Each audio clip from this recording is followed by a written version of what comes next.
Welcome to Amma Tales Lab, where lying wives and sneaky girlfriends finally get exposed. From girls' trips that never happened to coworkers who were a little too friendly, we break down every red flag, messy receipt, and suspicious text with humor, shock, and just a little bit of petty. Expect wild stories, dramatic reactions, and satisfying karma as the truth comes crashing through the door. If you love relationship tea, plot twists, and seeing players get played, this channel is your new home. Every single chaotic, jaw-dropping, binge-worthy episode. Hit subscribe and never miss a fresh dose of exposed cheating. Don't forget to check our previous stories. Let's get into it. The cruel thing my wife did was parade her ex through our neighborhood like a trophy, arm-linked, smiling wide, then wave at me from our porch like I was the embarrassing neighbor she tolerated. Here's how it happened. My name is Donovan Pierce. I'm a black man who likes quiet routines, paid bills, and a clean front step. We bought our place in Prince George's County, Maryland, because it felt like a reset: trees, sidewalks, people who nodded good morning. I thought we were building something solid. I didn't realize Simone was building a stage. Simone Pierce was the kind of woman who could turn a grocery run into a date. She'd grab my hand in the produce aisle, whisper, "Pick the best avocado like your pride depends on it," then laugh when I took it seriously. When we first moved in, we'd walk the block after dinner, talking about paint colors, future kids, and whether our neighbor's dog was secretly judging us. I remember thinking, this is it. This is the peace people chase. I had lived enough life to know peace is rare. I didn't know peace can be rented. We met in Baltimore at a friend's game night, the kind with cheap snacks and intense rules. I was the quiet guy watching everyone's tells. Simone talked trash with a smile that made people forgive her. She beat me at cards, then offered to buy me coffee as an apology for humbling me. At the cafe, she kept it light, teasing me for folding my napkin into a perfect square. I teased her for stirring sugar like she was trying to start a small storm. She looked at me like I was interesting, not just useful. Our early relationship had a goofy rhythm. Simone liked turning normal moments into running jokes. If I was 5 minutes late, she'd stare at her watch dramatically and say, "Sir, you missed your own life." If I forgot something, she'd add it to a fake Donovan Museum of Lost Items list on her phone. I'd pretend to be offended, then secretly laugh all day at work. She made me lighter. I didn't notice how much she loved winning. Arguments, attention, the last word. I thought it was charm. The romance was real, too. On our first anniversary, I planned a simple dinner at home. Candles, her favorite pasta, soft music. She walked in wearing a dress she said she accidentally bought for the occasion. I had flowers behind my back like a movie character and felt ridiculous, but she touched my face and kissed me like she meant it. Later, we danced barefoot in the kitchen and bumped into the fridge, laughing so hard we had to hold the counter for balance. I believed we were a team. When we got engaged, Simone insisted on a low-key weekend trip to Annapolis instead of some flashy spectacle. We ate crab cakes, walked by the water, and she made me pose for pictures until I complained I wasn't photogenic. She leaned in and said, "You are to me," and something about that sentence calmed a part of me that stayed tense from childhood. We talked about money like grown people. We promised we'd never humiliate each other. She said, "If we ever have a problem, we solve in the house, not on the street." I held on to that promise. After the wedding, we built routines that felt like love. Sunday mornings were for pancakes and music. Simone would dance with the spatula and try to flip pancakes with dramatic flair. I'd warn her, and she'd say, "Faith, Donovan," right before it landed on the floor. Then she'd look at me like it was my fault gravity existed. I'd clean it up, pretend to be stern, and she'd put her arms around my waist from behind and whisper, "You love me anyway." And I did. We moved to the new neighborhood when I got a better job in logistics. More pay, more responsibility, more stress. Simone acted like my promotion was ours.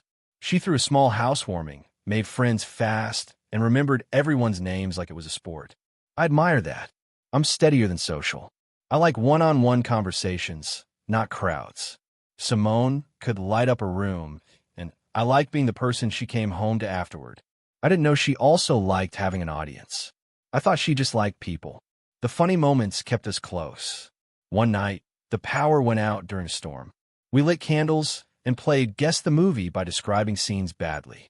Simone described an action movie as man angry, car loud, explosions as therapy, and I nearly choked laughing.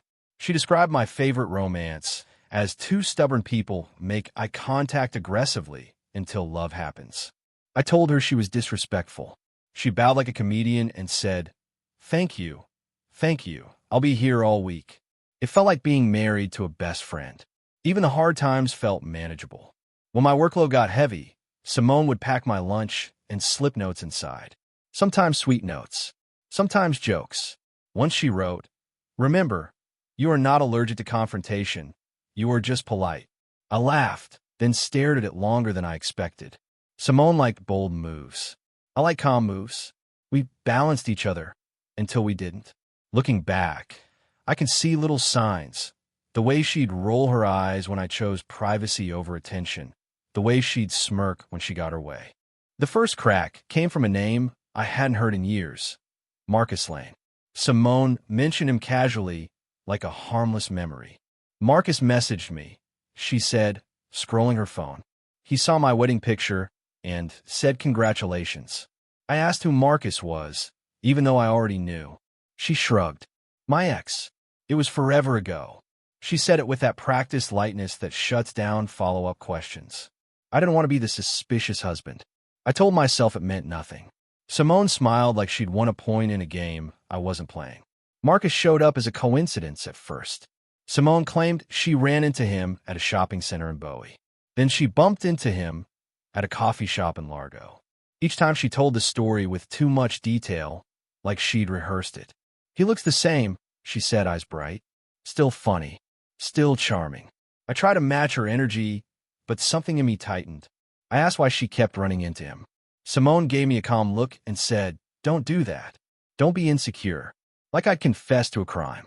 The neighborhood became a mirror, and I didn't like what it reflected back. People who used to wave at both of us started waving at Simone first. She'd talk in small circles on the sidewalk, laughing louder than normal. When I walked up, the laughter dipped. I'd hear my name said in a careful tone. I kept telling myself I was imagining it.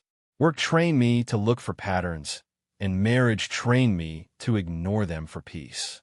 That combination makes you miserable because you see danger and then tell yourself not to react to it. Simone began treating my questions like insults. If I asked where she'd been, she'd sigh and say, "I'm not your employee." If I asked why she was dressed up for a random Tuesday, she'd say, "Maybe I like looking nice." When I asked why Marcus's name kept popping up in her notifications, she smiled like it was cute. "You're doing too much," she said. Then she kissed my cheek, a quick peck that felt like a stamp of dismissal. Her affection started feeling like a tool, used to end conversations, not deepen them. The day she paraded him was bright and ordinary, which somehow made it worse. I was home early, laptop open, catching up on invoices. I heard laughter outside. Simone's laugh, familiar and sharp. I looked out the window and saw her walking slowly down the sidewalk with Marcus, arm linked like they were in a commercial. He carried a small bag like he brought gifts. They stopped in front of our house, as if it was natural for him to be there. Simone looked up, saw me, and waved, smiling wide, like I was the awkward extra. I went outside, not to yell, not to fight, just to stand in my own space. Simone didn't flinch. Marcus extended his hand like he belonged on my porch. "Donovan, right?" he said, friendly in a way that felt disrespectful. Simone leaned into him and said, "See? This is what maturity looks like." Her tone was smooth, almost bored, like I was a problem she'd already solved. I felt heat rise up my neck, but I kept my voice level. "Why are you here?" I asked. Simone smiled. "Because I invited him." From that day, it became a routine. Marcus appeared at times that felt designed to irritate me. Saturday mornings, evening walks, neighborhood gatherings. Simone made sure he was always visible. She'd sit on the porch with him and laugh like the sound was a message. If I walked out, she'd lower her voice and say, "Act normal," like my emotions were the only unacceptable thing happening. When I tried to talk in private, Simone would roll her eyes. "You're jealous," she said. "That's not attractive." Marcus would smirk, eyes sliding over our house like he was shopping for it. The humiliation wasn't just public. At home, Simone became cold and strategic. She'd move my things to clean and then forget where she put them. She started sending my calls to voicemail and claiming her phone glitched. She stopped putting money into our joint account, but kept ordering packages. When I asked about bills, she'd say, "I'm handling it," and then pay something late. The first late notice felt like a slap, because I take pride in stability. Simone stared at the notice and shrugged. "Relax," she said. "It's not the end of the world. It was the end of my trust."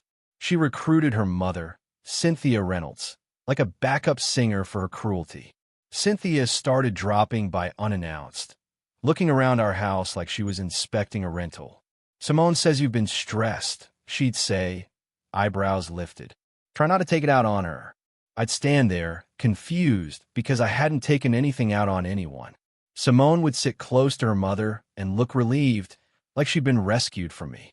Meanwhile, Marcus would appear later, bringing flowers for the ladies, like he was the gentleman and I was the threat.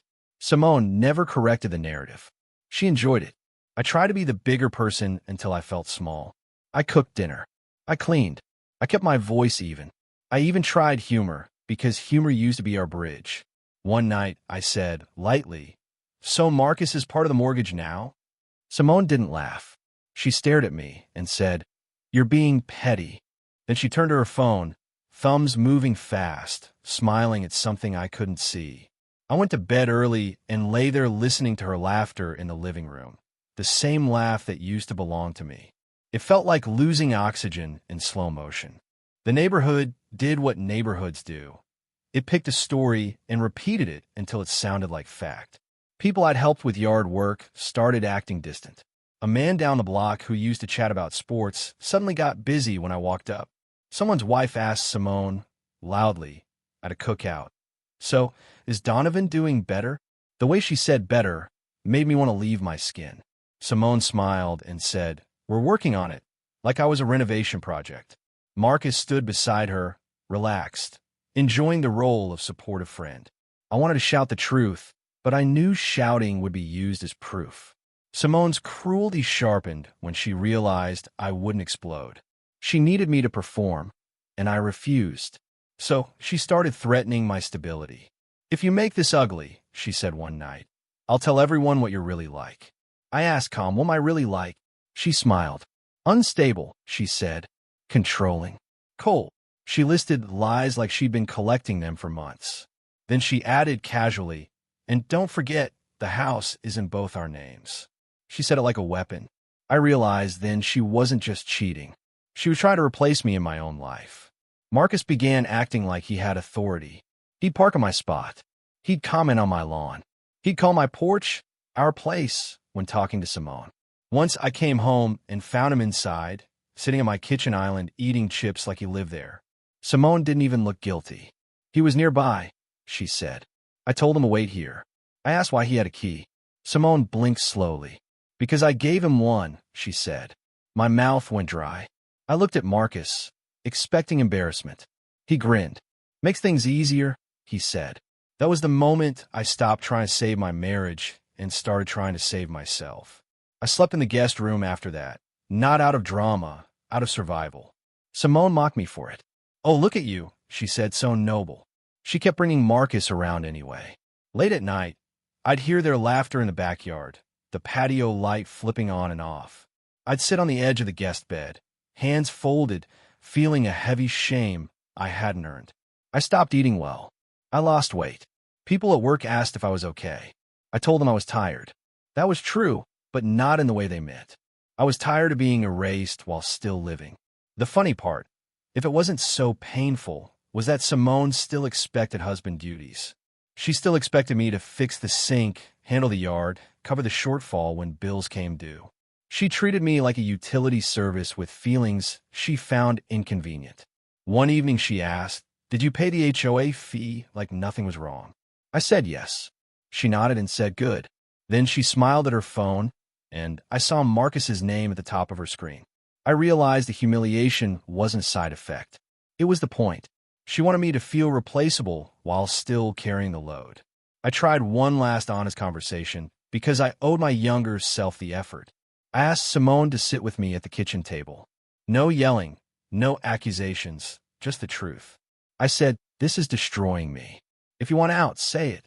If you want him, choose him. But stop using me as a prop." Simone listened with a bored expression, then leaned back and said, "You're so dramatic." I asked, "Do you feel any remorse?" Simone smiled. "For what?" she asked. "For living my life?"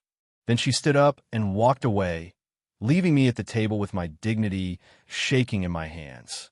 After that, I moved in silence. Not the defeated kind, the focused kind. At work, I plan routes, reduce losses, prevent chaos. I use that same mind at home. I opened a new bank account in my name only. I changed my direct deposit. I pulled my credit reports and froze my credit. I started saving documents, bills, notices, screenshots of her messages telling me to act normal, photos of Marcus in our house, receipts for expensive purchases from our joint account. I didn't do it to punish her. I did it because I finally understood Simone wasn't just careless. She was positioning herself for a clean exit with my stability in her pocket. I consulted a lawyer quietly in Upper Marlborough. I didn't tell anyone. I didn't post. I didn't threaten Simone. I listened, asked questions, and took notes like it was a meeting. The lawyer said the words that changed everything. Stop discussing this verbally. Communicate in writing. Document access. Protect your finances. And do not leave the home voluntarily if you want to preserve leverage. I sat in my car afterward and felt my throat tighten, not from sadness, from clarity. I had been trying to win Simone's love back. Love wasn't the game. Control was. And I had been playing without rules. Simone escalated when she sensed I was no longer reacting. She started baiting me openly. She'd bring Marcus over when Cynthia was visiting, creating a little audience. She'd say things like, "Marcus understands me," then glance at me to see if I'd break. One night, I walked into the living room and found Marcus's shoes by the couch, feet up, watching TV. Simone looked at me and said, "Don't start," like I was the intruder. I smiled slightly, not happy, not bitter, just controlled, and said, "I'm not starting anything." Marcus laughed under his breath. They thought my calm meant surrender. It didn't. The deepest suffering was the loneliness. Not just being alone while someone you love stood right there, choosing your pain on purpose. I would hear Simone's laughter and remember her dancing with the pancake spatula, and it felt like grief. I would look at our wedding photo in the hallway and feel like I was staring at strangers. I stopped inviting friends over because I couldn't stand the embarrassment. I stopped telling my brother what was happening because I didn't want pity. I would sit in my car in the driveway after work, staring at the steering wheel, try to remember who I was before she made me feel small. Then I found the details Simone didn't think about. Paperwork leaves trails. A letter arrived addressed to Marcus at our house. Then another. Then a third. When I opened the mailbox one afternoon, I saw an envelope that looked official with a warning color on it. I didn't open it, but I photographed it. I kept everything. I checked our joint account and noticed odd transfers and Cash App notes that didn't match our life. I looked deeper and saw recurring payments to a storage facility. When I asked Simone about the charges, she didn't deny them. She smirked and said, "Maybe I'm preparing." Preparing for what? She looked me in the eye and said, "For freedom." She said it like it was noble. I didn't confront her again. I filed. Quietly.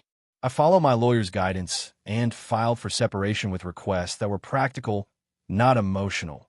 Financial protections, exclusive use guidelines for the home, clear boundaries, and documented misconduct. I also asked for a temporary arrangement that prevented new joint debt. Nothing dramatic. No speeches. Just legal language. When the papers were served, Simone's reaction wasn't sadness. It was anger because she thought she controlled the timeline. She called me from the driveway, voice sharp. "You're trying to embarrass me," she snapped. I said, evenly, "I'm trying to survive." She laughed. "You're pathetic," she said. No remorse, right on schedule. Marcus vanished the moment seriousness entered the room. Not immediately, but fast. He stopped strolling the block. He stopped posting smiling selfies with Simone. He stopped sitting on my porch like it was his. When Simone tried to pretend it was fine, her performance got messy. She started snapping at neighbors. She started checking her phone more aggressively. Cynthia began calling me, pretending to be concerned. "Donovan, do not do anything reckless," she said, as if my paperwork was violence. I told her calmly, "We can speak through attorneys." Cynthia went quiet, then hissed, "How dare you?" That was the first time I heard fear in her voice, and I hated that it satisfied me. The sudden karma came in a realistic form. Consequences that don't care about charm. The financial trail surfaced. The address usage surfaced.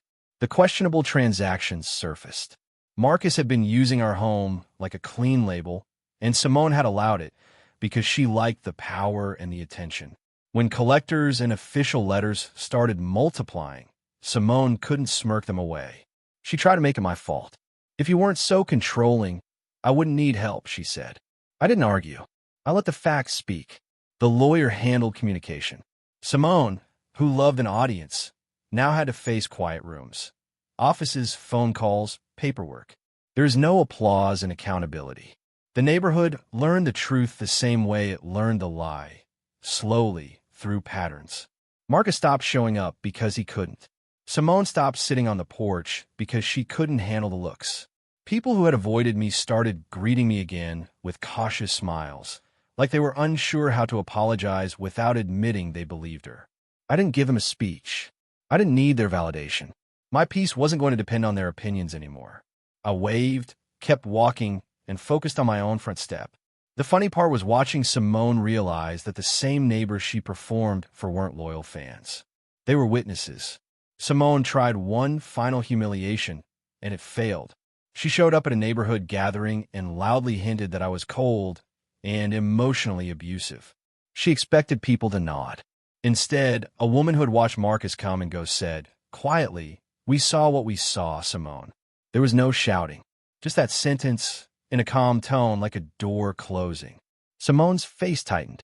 She looked around for support and found none. Then she did what people do when they can't control a narrative. She stormed off. I stood there with a paper plate of food I barely tasted, feeling something unfamiliar in my chest. Not victory, relief. My transformation wasn't glamorous. It was private and steady. I started sleeping through the night again. I reconnected with my brother and told him the truth in simple sentences. He didn't pity me. He respected my calm. I got into therapy quietly, not because I wanted a badge, but because I didn't want Simone's cruelty to become my personality.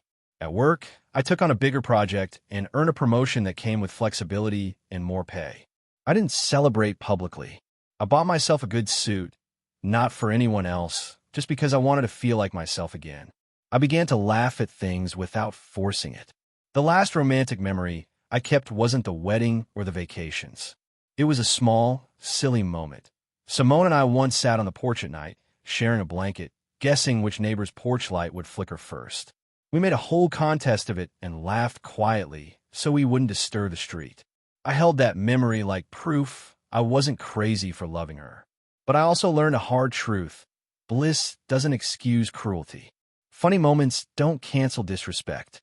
Romance isn't a permit to harm someone later. I didn't rewrite our good days as fake. I simply refused to let them be used as handcuffs. Simone never apologized. Not once. Even when the legal boundaries tightened, even when Marcus disappeared, even when Cynthia stopped calling because she realized I wouldn't engage, Simone clung to her pride like it was life support. She told people I ambushed her with paperwork. She said I was punishing her for having friends. The story changed, but the lack of remorse stayed. That was the clearest sign I'd made the right choice. A person with love in them can admit harm. Simone acted like harm was her right. I didn't need closure from her. I needed distance. The day I finally felt free wasn't dramatic. It was a Tuesday morning. Sunlight on the kitchen counter. A quiet cup of coffee. I checked my account and saw stability. My stability untangled from her choices. I looked out at the street and saw neighbors walking dogs. Normal life continuing. No Marcus. No performance. Just an ordinary day. I didn't win because Simone suffered. I won because I stopped suffering in her hands. The one move she didn't see coming was me choosing myself without noise. She thought I'd fight for her in public. I chose peace in private, and that decision paid me back every single day. If you enjoyed this story, please like, comment, and share this video with your friends. Subscribe and turn on the notification bell so you never miss a powerful story drop.